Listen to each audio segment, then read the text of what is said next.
Olá pessoal, hoje nós vamos falar um pouco sobre dosagem do concreto pelo método da ABCP, que é a Associação Brasileira de Cimento Portland. Nós vamos explanar esse método colocando no exemplo, na prática, onde nós vamos detalhar o passo a passo. Então temos, determine o traço para o concreto com abatimento de 90 mm, mais ou menos 10, e a resistência característica de 20 MPa na condição B.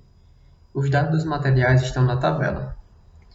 Então, nós temos uma tabela ao lado com as características dos nossos agregados, o nosso cimento e a proporção de agregado graúdo, ou seja, a proporção das britas.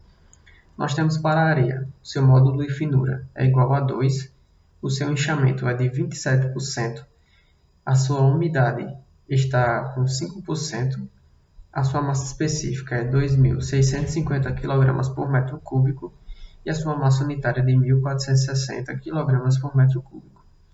Para a brita 1, nós temos a massa específica de 2.700 kg, a sua massa compactada de 1.500 kg por metro cúbico, no caso a massa unitária, e a sua massa unitária solta de 1.430 kg por metro cúbico. Para a brita 2, nós temos os mesmos valores da massa específica e da massa unitária compactada, diferenciando apenas na massa unitária solta de 1.400 kg por metro cúbico, e ela apresenta o diâmetro máximo do agregado graúdo, que é de 25 mm. Para o nosso cimento, nós temos que ele é um CP2 de resistência característica de 32 MPa, e a sua massa específica é igual a 3.100 kg por metro cúbico. E por fim, nós temos a proporção das britas, que vai ser de 50% para cada uma delas. Bom, o método da dosagem da ABCP, ela consiste basicamente em quatro passos, que seria determinar as características dos materiais, ou seja, é tudo que a gente viu naquela tabela anterior. Essa determinação é feita no laboratório, com os ensaios do agregado do cimento, para identificar essas características. O segundo passo é fixar a relação de água-cimento.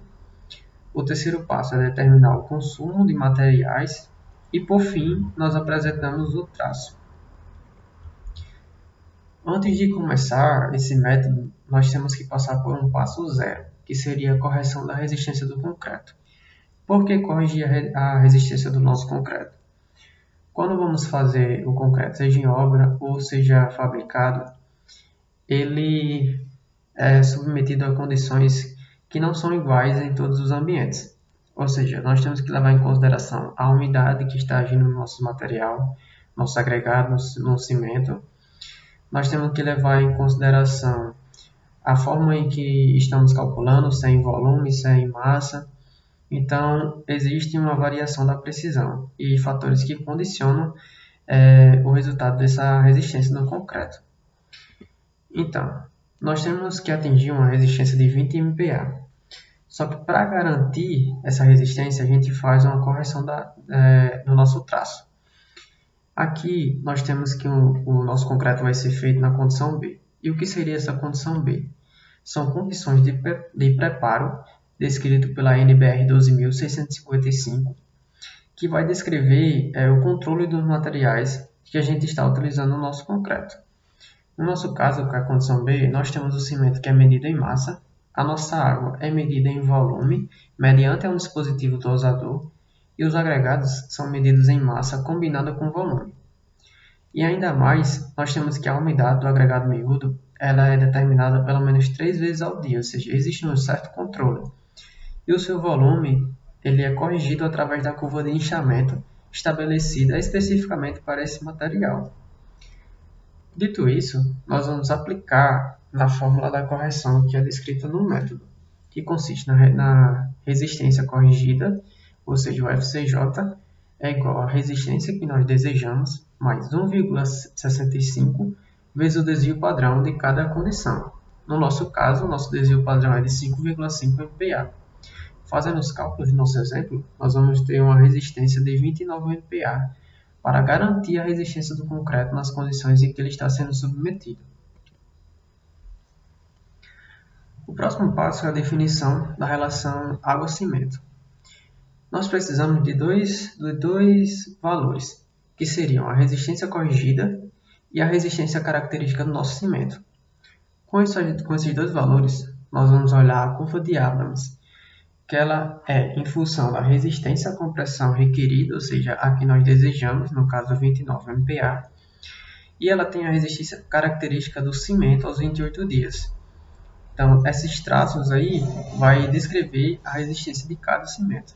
No nosso caso é 32 MPa. Primeiramente, nós vamos fazer uma reta até tocar a linha da resistência característica do nosso cimento, que no caso é 32 MPa. Assim que tocarmos a linha, nós vamos descer uma reta para encontrar o valor da relação água-cimento. No nosso caso é 0,53. O próximo passo seria o consumo dos materiais, começando pelo consumo da água. O consumo da água ele é medido em litros por metro cúbico, e a sua tabela ela leva em consideração o abatimento em milímetros e o diâmetro do agregado graúdo em milímetros também. No nosso exemplo, nós temos que o nosso abatimento vai ser 90 milímetros, com a variação de mais ou menos 10, e o diâmetro máximo do nosso agregado é de 25 milímetros. Olhando na nossa tabela, nós vamos encontrar um valor para o nosso consumo de água de 20 litros por metro cúbico. Depois de achar esse valor, nós vamos para o consumo de cimento, que ele é em função do consumo de água e a relação água-cimento. Quando a gente faz a divisão dessas duas incógnitas, nós podemos encontrar o valor do cimento, que no nosso exemplo é 377,35 kg. O consumo de agregado graúdo ele é calculado em duas etapas. Primeiramente, nós vamos achar o volume das britas e depois iremos calcular transformando para massa. Bom, para encontrar esse volume, nós vamos olhar nessa tabela, que consiste no módulo de finura pelo diâmetro máximo do agregado graúdo. Ou seja, no nosso exemplo, nós temos um módulo de finura da areia de 2 e o diâmetro máximo igual a 25 milímetros. Depois de olhar a tabela, nós vamos encontrar um volume equivalente a 0,775 metros cúbicos. Depois de encontrar esse valor, nós vamos ver a proporção que as britas estão condicionadas e vamos transformar esse volume em massa. Como a proporção da nossa brita é de 50%, basta calcular para uma e repetir para a outra.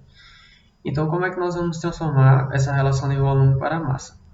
Nós vamos dividir o volume na proporção que ele está dito, ou seja, no nosso caso é metade, multiplicamos por 0,5, e para transformar em massa, a gente multiplica pela massa unitária compactada, e no nosso caso, de ambas as britas são 1.500, totalizando uma massa de 581,25 kg. O próximo passo é o consumo do agregado miúdo.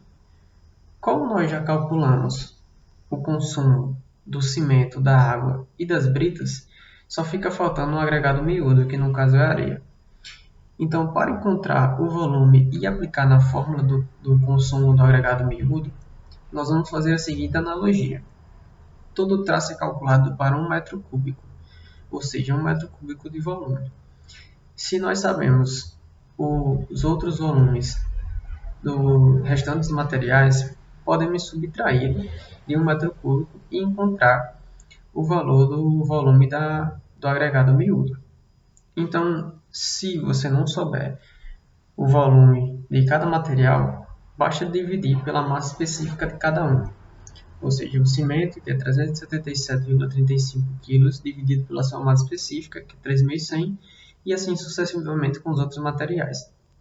Nós vamos encontrar um volume total dos outros materiais de 0,74. Então, subtraindo de 1, fica 0,26 metros cúbicos para o agregado miúdo. Depois disso, é só aplicar na fórmula. O consumo do agregado miúdo é igual ao seu volume vezes a sua massa específica, que no caso vai dar um total de 689 kg no nosso exemplo. Por fim, a apresentação do traço. A apresentação do traço ela se apresenta da seguinte maneira. Primeiro vem a quantidade de cimento, posteriormente o agregado miúdo, o agregado graúdo e o consumo de água. De forma bruta, nós iríamos apresentar o traço para esse concreto desta maneira. Porém, o traço ele é calculado em função do volume ou da massa que vai ser executada na obra ou no laboratório, seja onde for ser executado esse traço. Então, nós precisamos colocar valores exequíveis. Então, nós dividimos pela massa do cimento e depois multiplicamos por 50. Por quê? Porque geralmente o traço ele é virtude de um saco de cimento e comercialmente os sacos de cimento são vendidos a 50 kg. Por isso nós fazemos essa divisão e essa multiplicação em função da massa do cimento. Então nós vamos adquirir um traço de um saco de cimento para 91 kg de areia, para 77 kg de ambas as britas e 26,5 litros de água. Porém, nós temos que lembrar que no nosso exemplo utilizamos tanto a massa como o volume. Dessa forma, a gente tem que transformar esse traço que nós encontramos em massa para volume também, para que ele seja execuível tanto em laboratório como no canteiro de obras. Então, para transformar esse traço de massa para volume, nós temos que levar em consideração que os nossos agregados eles vão ser medidos num volume solto. Então, temos que dividir essa massa pela sua massa unitária solta, que vai totalizar um saco de cimento para 62,32 decímetros cúbicos de areia, 53,84 de brita 1, 55 de brita 2 e 26,5 de água. Porém, não para por aqui. No nosso exemplo, nós temos que a nossa areia está com a umidade de 5%. E com essa umidade, tanto vai ter partículas de água entre os grãos de areia, como vai ter um inchamento desse material, ou seja, o volume que vai estar contido na padiola ou no recipiente que vai ser utilizado no laboratório, não vai ser referente ao nosso traço em massa ou em volume nas condições ideais, ou seja, na condição seca. Então, para corrigir esse inchamento e essa umidade que está presente na nossa areia, nós vamos ter que, no traço do volume, nós vamos ter que aplicar na fórmula do inchamento, que é inchamento igual ao volume úmido dividido pelo volume seco. Então, no nosso exemplo, nós vamos ter um inchamento de 1,27, é igual ao nosso volume úmido, que estamos querendo procurar, dividido por 62,32, que é o nosso volume da areia seca. Fazendo os cálculos, nós vamos encontrar um volume úmido de 79,14 decímetros cúbicos. Já para o traço em massa, nós vamos aplicar na fórmula da umidade. E já fazendo um rearranjo na fórmula, nós vamos aplicar na seguinte fórmula. A massa úmida é igual a massa seca vezes 1 mais o teor de umidade, que no caso vai ser 91 kg da areia seca vezes 1,05, que daria uma massa úmida de 95,55 kg. Dessa massa úmida, se fazermos a subtração do que aumentou da massa seca, nós vamos achar 4,55 litros de água presente nessa amostra de areia. Ou seja, fazendo a correção do nosso traço, nós vamos ter um saco de cimento para 79,14 decímetros cúbicos de areia, 53,84 de brita 1, 55 de brita 2, permanecem esses valores, e a correção da água de 21,95 litros, já que o restante, os 4,55, está presente na areia. Já em massa, nós vamos ter um saco de cimento para 95,55 kg de areia, 77 de ambas as britas e 21,95 de água permanece. É isso, pessoal. Obrigado. Espero que vocês tenham gostado. Se você ficou até aqui, deixa o seu like e se inscreve no canal.